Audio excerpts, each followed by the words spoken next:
अस्सलाम वालेकुम नाज़रीन, मैं हूँ आपका मेज़बान मंसूर नवाज़। नाज़रीन, आप देख रहे हैं मेरा प्रोग्राम इंसानियत खबर।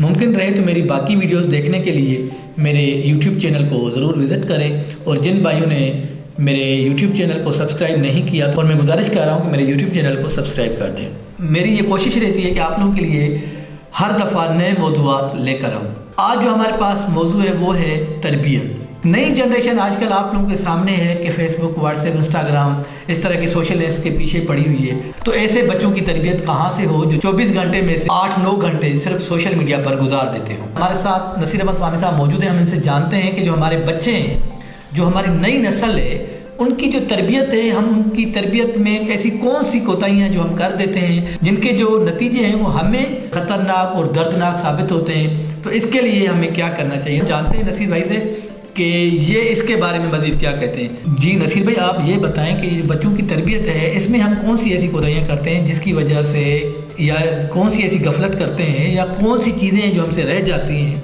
जिसकी वजह से जो हमारे बच्चे हैं वो हमारी जो तौक़ुआत के ऊपर पूरा नहीं उतरते। बिस्मिल्लाहिर्रहमानिर्रहीम। मंसूर भाई, सबसे पहले तो मैं आपका शुक्रिया अदा करता हूँ कि आपने मुझे दोबारा यहाँ आने की मौका दिया। तो मैं आपके इस सवाल पर बहुत खुश हूँ कि आपने ऐसा सवाल किया है कि जो बच्चों की तरबियत के हवाले से, अगर अच्छी तरबियत होगी तो ये आने वाली नस्लों के लिए अच्छे साबित होगी। मेन जो है बच्चों की तरबियत जो है ये बचपन से वालिदैन की गोद से होती है। अगर वालिदैन की तरबियत अच्छी हुई होगी तो वो आगे औलाद की तरबियत अच्छी करेंगे। इसी पर मैं आपको समझाने के लिए एक वाक़या अर्ज़ करूँगा। हमारे 4 आइम्मा गुज़रे हैं, बड़े बड़े बुज़ुर्ग। उनमें से एक इमाम थे इमाम शाफ़ी रहमतुल्लाह अलैह, और एक इमाम थे इमाम अहमद बिन हम्बल रहमतुल्लाह अलैह। इमाम अहमद बिन हम्बल रहमतुल्लाह अलैह ने इमाम शाफ़ी रहमतुल्लाह अलैह की दावत की, अपने घर बुलाया। तो जब दावत करी, रात को खाना खाकर इशा की नमाज़ पढ़ने के लिए जब गए तो इमाम अहमद बिन हम्बल रहमतुल्लाह अलैह की बेटी ने क्या किया कि इमाम शाफ़ी रहमतुल्लाह अलैह का बिस्तर लगाया, उनके बिस्तर के पास एक लोटा पानी का भर के रख दिया और मुसल्ला रख दिया। उनको ये था इल्म कि ये एक बहुत बड़े बुज़ुर्ग हैं, इमाम हैं, ये रात को उठकर इबादत करेंगे, अल्लाह की तस्बीहात बयान करेंगे। तो उन्होंने जहाँ नमाज और लोटा पानी का भर के रख दिया।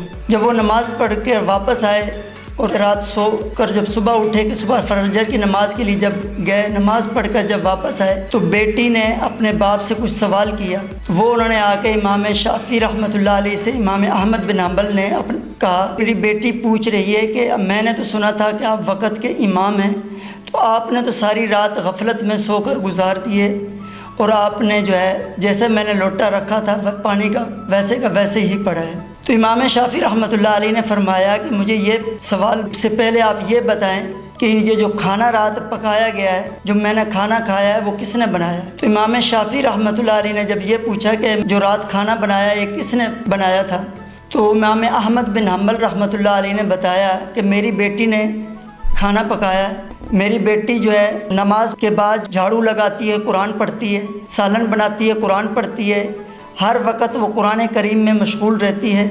जब हर वक़्त कुरान करीम में मशगूल रहती है तो उसके बरक़ात की वजह से ये खाना इतना अच्छा था। तो वो सुबह से शाम तक जो है सारा घर के काम भी करती रहती है, कपड़े भी धोती है, बर्तन भी धोती है, सब कुछ करने के बावजूद शाम तक वो 10-12 सिपारे पढ़ लेती है रोज़ के। तो इमाम शाफ़ी रहमतुल्लाह अलैह ने फरमाया, मुझे मालूम हुआ है कि ये सारी बरक़ात कुरान करीम की है। उन्होंने फिर फरमाया कि इस कुरान की बरकत से, जो इसने खाना बनाया था उसकी बरकत से मैंने रात को जो खाना खाया है उसमें इतनी नूरानियत थी, इतनी लज्जत थी कि उसकी वजह से सारी रात मैं सो नहीं सका, वज़ू नहीं कर सका, सारी रात मुसल्ले पे बैठकर इबादत में और तहज्जुद में गुजारी, और उसकी वजह से सुबह जो है मैंने इशा के वज़ू से फजर की नमाज़ पढ़ी है। तो ये तरबियत का था। अगर बच्चों की तरबियत ऐसी थी तो वो उसमें बरक़ात इतनी थी कि वो सारे माहौल को मुनव्वर करती थी। आज हमारे माहौल में बच्चों को जो है हर वक्त मोबाइल के ऊपर लगे हुए हैं, इसकी तरफ तवज्जो ही नहीं है कि हमारी तरबियत कैसी हो। تربیت اچھی ہوگی تو ماحول اچھا ہوگا، اگر تربیت اچھی نہیں ہوگی تو پورے معاشرے کا، پورے ملک کا ماحول خراب ہوگا۔ پہلے والدین ماں باپ بچوں کو ایسی تربیت دیتے تھے۔ میں اپنا بتاتا ہوں، ہم چھوٹے چھوٹے ہوتے تھے، فجر کی نماز کے لیے جب اٹھ کے جاتے تھے گھروں میں، تو محلے میں ہر دیکھتے تھے کسی گھر میں سے قرآن پڑھنے کی آواز آ رہی ہے، کہیں سے درود شریف کی آ رہی ہے۔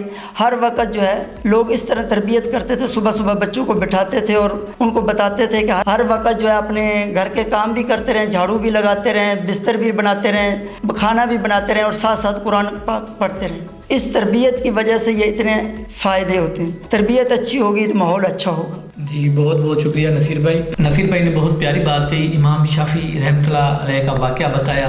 اس کے ساتھ ساتھ جو نصیر بھائی نے آج کل کی یوتھ کے حوالے سے، آج کل کی نئی جنریشن کے حوالے سے بات کی ہے کہ جب ہم چھوٹے ہوتے تھے اور جس گلی سے ہم گزرتے تھے تو ہر گلی سے ہمیں قرآن پڑھنے کی آواز سننے کو ملتی تھی۔ تو ناظرین، سیرت النبی صلی اللہ علیہ وآلہ وسلم کے چند پہلو اگر ہم اپنے بچوں کے اوپر نافذ کر دیں، اگر بچوں کو سختی سے ان کے اوپر عمل کرانے میں ان کے اوپر ہم قابض ہو جائیں، جیسے اٹھنا کیسے، کھانا کس طرح کھانا ہے، سونا کس طرح ہے، نماز کی ٹائمنگ کیا ہے، اگر مہمان آئے تو اس کے ساتھ ہم نے کس طرح اس کا سلوک کرنا ہے، مہمان کے ساتھ کیا بیہیو کرنا ہے، باپ کے ساتھ کس طرح بات کرنی ہے، بھائی بہن کے ساتھ کس طرح ہم نے چلنا ہے، باہر معاشرے میں ہم نے کس طرح لوگوں کے ساتھ فیس ہونا ہے، تو یہ بیسک وہ چیزیں جو تربیت میں ایڈ ہوتی ہیں۔ ان کا جو بیسیکلی کہنے کا مطلب تھا وہ یہ تھا کہ اپنے بچوں کو قرآن کے ساتھ منسلک کر دیں، اپنے بچوں کو سیرت النبی صلی اللہ علیہ وآلہ وسلم کے ساتھ منسلک کر دیں، اپنے بچوں کو پراپر دین سکھائیں۔